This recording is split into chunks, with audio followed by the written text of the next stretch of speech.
It's June the 6th, 2019, and we are here at the test site from Total World Fresh, and I'm with Sarah Titmus. And Sarah's going to give us a quick overview just on the trials that they are doing this year. Good morning, gentlemen. What we've got in this first 7 rows here is overwintered Magnum. So this will be their second crop. They will remain in place until about July. We've just started picking. You can see all the extensive runner growth, so they're mid-pick. We've had 2 or 3. We will have another month's worth of picking from here. Then we will remove these plants and a new crop will go in. We will also make the decision as to whether we plant the new crop immediately or a month later. So what we're noticing is if we plant a month later into the late season, not only do we get a reduced yield, we also get a reduced yield the following year.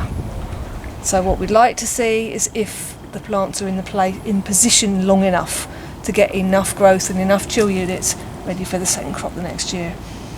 So we will decide that once we've seen what this year's yield is like, how extensive that yield is, and whether any of the lighting that we're still continuing with makes any difference. We've begun to see a small correlation between 2 types of the light, so we will continue with the lighting again over the June bearers. The next 7 rows over here,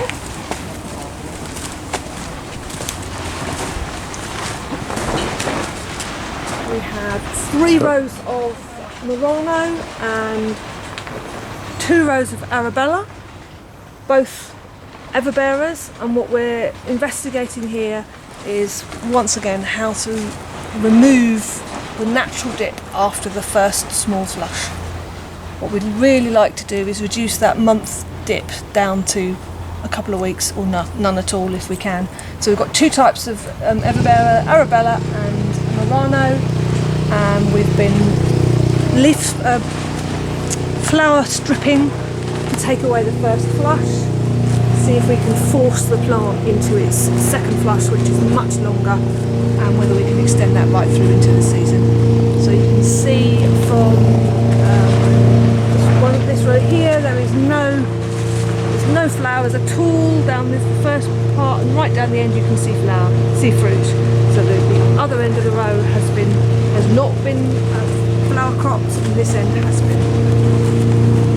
Once again, you can also see in this row has not been flower cropped at all, so this is its natural first flush, and then the crop on the right has no flowers and very few flowers and no fruit, because this has been stripped on what we want to. So these are the Murano here? They're both Murano. And then the Arabella's here. Yeah. So I've got 3 rows of Murano, 1, 2, 3 Murano and 4 Arabella.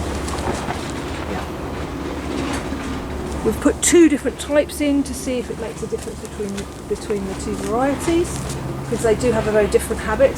The Murano is a very blousy, heavyweight, lots of leaf, lots of heavy growth, needs a lot of pruning because it is very prone to mildew if you don't get the ventilation around the base. Arabella is not quite so full a plant. Quite a different habit in fruit. The Murano fruit is much bigger, much more demanding. So it will be interesting to see if we can get any physiological difference just by moving the flowers.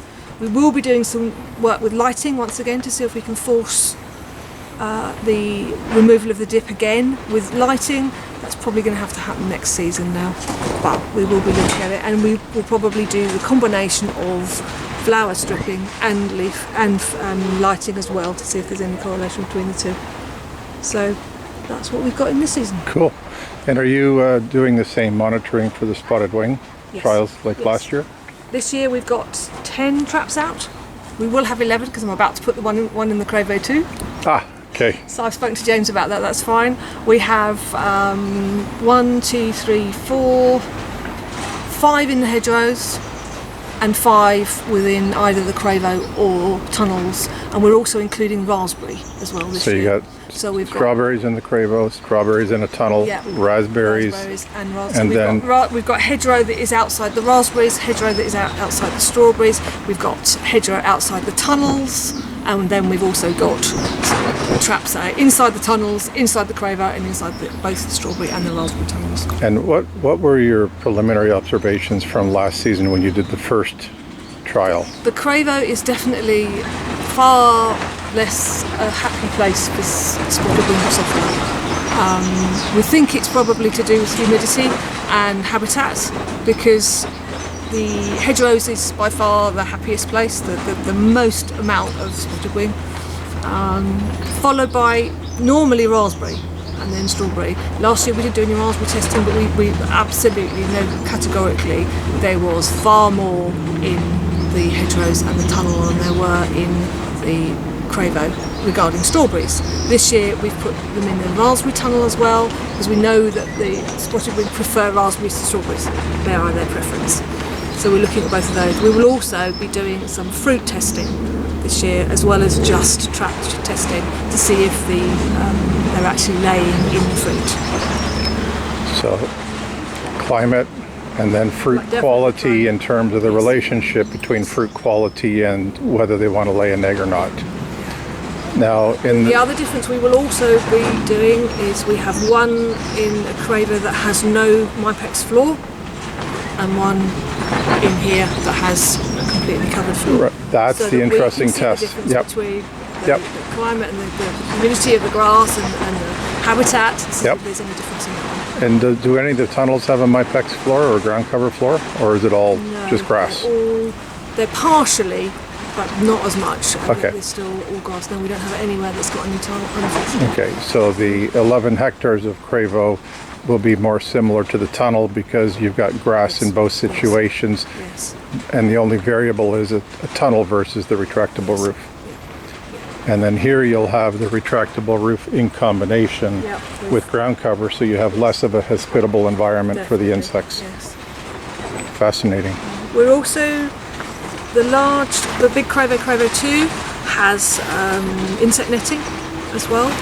So that's On the another- walls. on the wall, On the or wall. at least one of them. So we will be looking at whether that's making a difference. We do have some insect netting, but we think it interferes with the ventilation.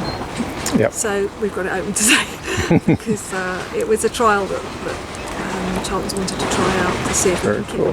keep the wall open all the time. Yep. Anyway, to see if the ventilation will be sufficient with just netting up, but we're still having to remove it at times. What's the months where the spotted wing Drosophila really has a large negative impact here?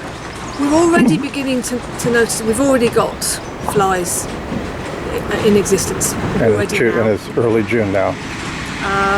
We've got evidence in the tunnels. We've already got male flies. We test for male flies because they're easy to identify. There is an assumption that if there is male flies around there, will it be female flies as well. We will also be able to test that theory if there's any larvae in the fruit. Yeah. We're in conjunction with East Malling Research as well. Michelle, Oh, they're working with this? yeah, I can't remember Michelle's surname. It's gone out of my head. Michelle Fountain. She is the professor who is actually one of the leading SWD research scientists in the country, and she's interested in what we're doing, and which is why we've got some in here. So we will be collaborating loosely Yep. on with her. I take my results to her, and she has a good look at because her experience of their life cycle and their best habit is renowned, shall we say. And so, in which month does the spotted wing kind of peter out? This last season we were still getting evidence of them in November. November. Yes. Now, the perceived idea was the fact that they disappeared over the winter. We didn't have a very cold winter last year, so we think they overwintered quite happily in whatever hedgerow they could find. And bingo, as soon as spring appeared, they started to appear.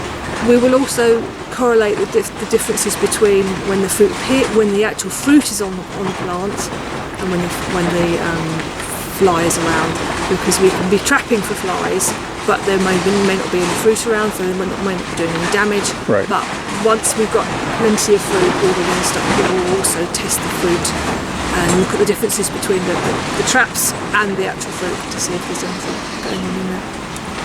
That's going to be fascinating. See me count them.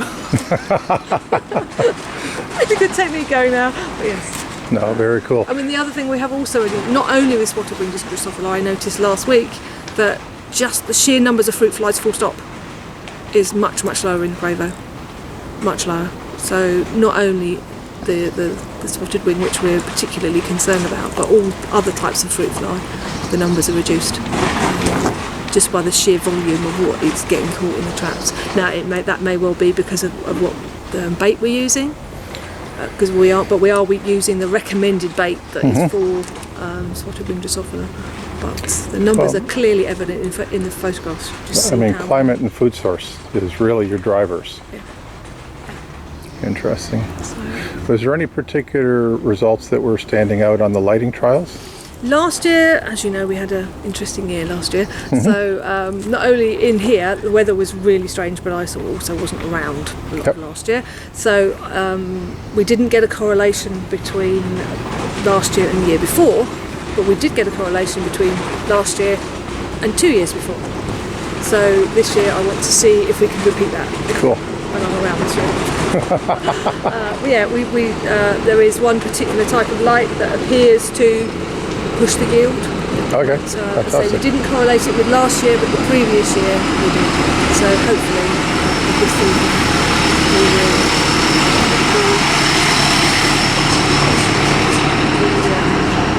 The data we get from this season will give us an indication of whether it was just a blip or whether there actually is any details there.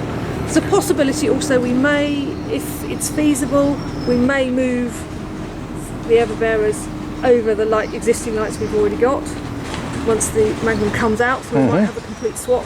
It will really depend on how big they are and how practical it is to actually physically move them, because we have lighting that we could use, and it depends on whether it's too far through the season. We may possibly put some in just to see if there's any indication with the lighting we've got existing.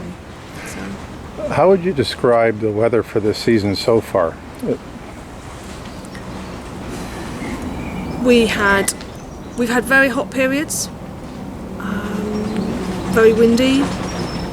We've had weekends where it's been way warmer than it would be, 26 degrees when it should be maybe 15, 16. Today's quite warm.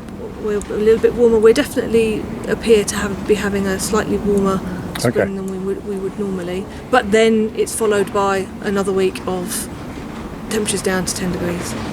But so mixed at the moment. But if we continue like we are, we will be warmer than we would ordinarily be. Hopefully not as warm as last year. No. So when we were talking earlier, you were mentioning about the change in the growth habits, where here you can see through the canopy, and when you're in the Murano, there's basically no canopy, and the taller growth is causing issues just with the weight. Yes. Is that something that's happened previously, or do you think that's more? Not something I have noticed with Murano before. It's definitely something that appears to be seasonal, something that we've spotted this season much more than normal. Murano is a big, vigorous plant. Yeah, you can see We had a very hot spell, and we think we had right at the beginning of the a real proper growing season, and we think they had a really hefty growth section. In a very short period of time. A lot of growth, but a lot of much weaker growth. Yep. Because we've been getting a lot of snapping stolons and stems that we wouldn't normally have, just from the sheer weight of the leaf. Some of these leaves have been a foot tall. 30 centimeters, 12 inches, Which is pretty big. That's you got to. We've also got, as you can tell by some of the sizes of the fruit. Some of the fruit is, Murano does produce quite big fruit, but We've got a lot of really big fruit. Like this.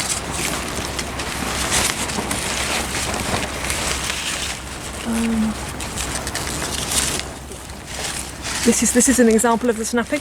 Here. That has naturally snapped on its own. And that's only a leaf. And that's just a leaf on its own. You can see how that's just not been able to take the weight of its own head. And we've got this really big, and this is the other thing I'm noticing. The stems are weak. Now that's with a calcium addition that is already in the feed.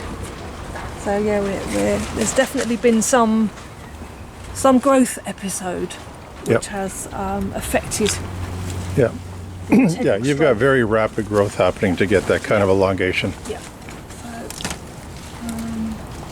But we have had some extraordinary warm weekends. Yep. Weekends that have been really warm nights again. Our weather has definitely changed. We wouldn't normally be thinking about 26 degrees in May. No. Thinking maybe 17, 19, Yeah. lovely, but not as much so. And I would say that the runners this season are much more than usual. Far more increased than normal and longer. Earlier in the season. Earlier in the season and longer, that's telling you, yeah. Ordinarily, yes, we would expect runners in Murano because the fact it's an everbearer, but not to the extent we've got here. So is that safe to say there's a correlation between too much heat and too much runner production? It certainly, I think, pushes the runners. Okay. Another thing I've just remembered that actually we are also doing that I forgot to tell you about. In this row here, we are heating the roots. Oh, you are? We talked about that earlier. We have a heating cable in here. Okay, the white one Yeah, the here. white wire is a heating cable. Yep. We have a thermostat.